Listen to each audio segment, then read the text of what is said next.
Hello everybody, Good Review Surplus here, and today I want to show you all my World War I German medals. In this little grouping here, I have my non-combatant Hindenburg Cross, my second-class Iron Cross that's on a medal bar with a regular Hindenburg Cross, the Veterans Medal, and a wound badge. Also, these aren't like a grouping of medals that I bought together. I bought each one separately, but they all fit nicely into this case, which is why they're in the case together. And making a video on each one of them wouldn't really make a video, so just gonna start off by saying that. So on the left, or the far left, as you can see, the non-combatant Hindenburg Cross, this one is actually the widow's version that was given out to widows. You can tell because it does not have the two crossed swords, which you would normally see right here. Or if you look on this one, you can see this one does have swords, but the black ones without swords are the widow's Hindenburg Crosses. And on the medal bar, you can see that I have the second-class Iron Cross and the second-class Hindenburg Cross, probably two of the most iconic World War I medals, even though the Hindenburg Cross was produced in the 1930s to honor World War I Germans.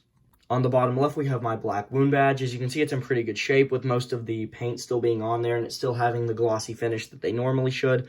And on the bottom right, I have my Veterans Medal. Now flip all the medals around so you can see the back of them.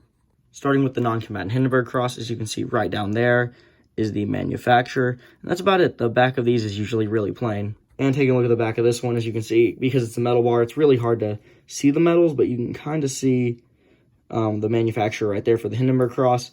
And most people know what the back of the Iron Cross look like. And this one still has its pin. I know most of them do, but I've actually started to see a few that don't.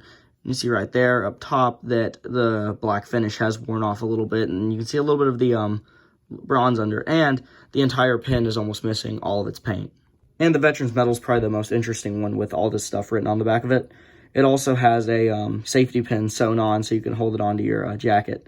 That was probably done during the war, or maybe a little bit after, like 1919, but I do see that pretty commonly with these medals. But that wraps up the video here. If you enjoyed this video, check out my other World War I content. But I will see you in the next one, and happy collecting.